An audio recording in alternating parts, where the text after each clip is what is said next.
Yesu Kristo nashimwe, amahoro y'Imana abane nawe mukunzi w'ijambo ry'Imana uriko urantega amatwi canke uri kurandaba. Ndagufitiye message ngiye kuganira nawe. Nari mvuze ngo humura, Uwiteka asumbya ubushobozi ibyo bigukanga kandi bigutera ubwoba. Niyo message ngiye kugushikiriza. Haleluya. Nari mvuze ngo humura, Uwiteka asumbya ubushobozi ibyo bigukanga kandi bigutera ubwoba. Tujye gusanga ijambo ry'Imana rero twisunze hano mu gitabo cya Zaburi ibice byaho 93 umurongo wa 4 aravuga ngo amajwi y'amazi menshi asuma imipfunda ihambaye yo mu kiyaga, Uhoraho ariyo hejuru abisumbya inkomezi. Umviriza, amajwi y'amazi menshi imipfunda ihambaye yo mu kiyaga, Uhoraho ariyo hejuru abisumbya ubushobozi.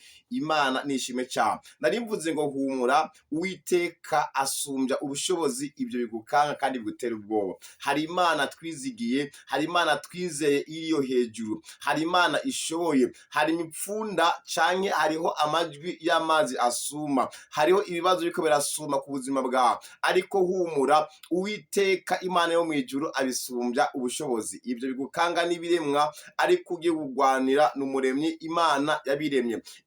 Ibyo bisuma Uwiteka abisumbya iki? Abisumbya ubushobozi. Haleluya. Iyo mipfunda iriko irasurirana ku buzima bwawe, Uwiteka araje kwicecekesha mu izina rya Yesu Kristo. Haleluya. Turabona igihe kimwe Yesu Kristo ari mu kiyaga, abigishwa bagize ubwoba, bibagiwe yuko ari kumwe nabo. Aho turabona Yesu yarabyutse acecekesha iki? Imiyaga. Hano mu gitabo ca Mariko ibice byaho bine umurongo wa 39 turabona ingene byagenze. Haleluya. Haravuga ngo arikangura, azibiza ingunza, abarira ikiyaga ati hora utekereze, umuyaga uraca haba agahwekere. Imana nishime cyane. Nari mvuze ngo Yesu arahari. Yesu arahari kugira ngo avuge ijambo rimwe ku buzima bw'ibyo bikuraje ishinga biratuma bihora. Haleluya. Turabona Yesu Kristo yari mu kiyaga ari kumwe n'abigishwa. Haleluya. Turabona ko haje imipfunda ihambaye cyane. Yesu mu kanya gato yarisinzirije kugira ngo arabe ukwizira kw'abigishwa. Abigishwa baragerageje barasoza, nako batagize kugeza naho ubwato bwuzuye burarengerwa, bagomba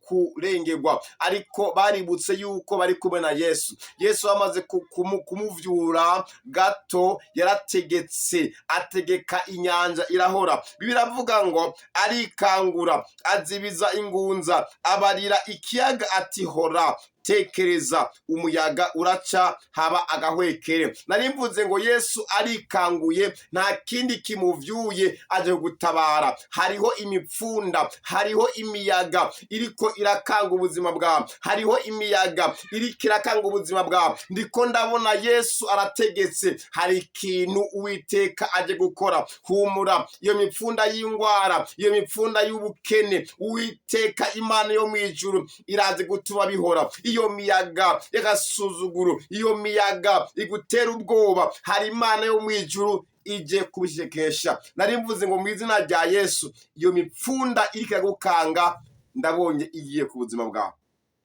Akira ubutabazi bw'Imana. Yesu ari ngaho, reka umuvyure, niye gufaya kumuzura. Reka dusenge Imana tuvyure Yesu agira icyo akoze ku buzima bwawe. Data, mu izina rya Yesu Kristo ndakweretse uno mwana wawe, hariho amazi asuma, hari imipfunda n'imiyaga rekera mutera ubwoba. Mwami Yesu Kristo, vyuka umutabare mu izina rya Yesu Kristo. Akira gutabagwa, akira kurengerwa. Ico kibazo hamwe nuko Yesu yikaye gutabara, hari gukora. Amuri Imana bane nawe, wakira intsinzi ku buzima bwawe. Ndakwipfurije aho uri mu buzima bwawe, mu rugo rwawe, iyo mipfunda y'ibibazo, iyo mipfunda y'ubukene, umviriza, ndabonye irangiye. Byizere kandi ubigenderemwo mu izina rya Yesu Kristo, mwami n'umukiza wacu.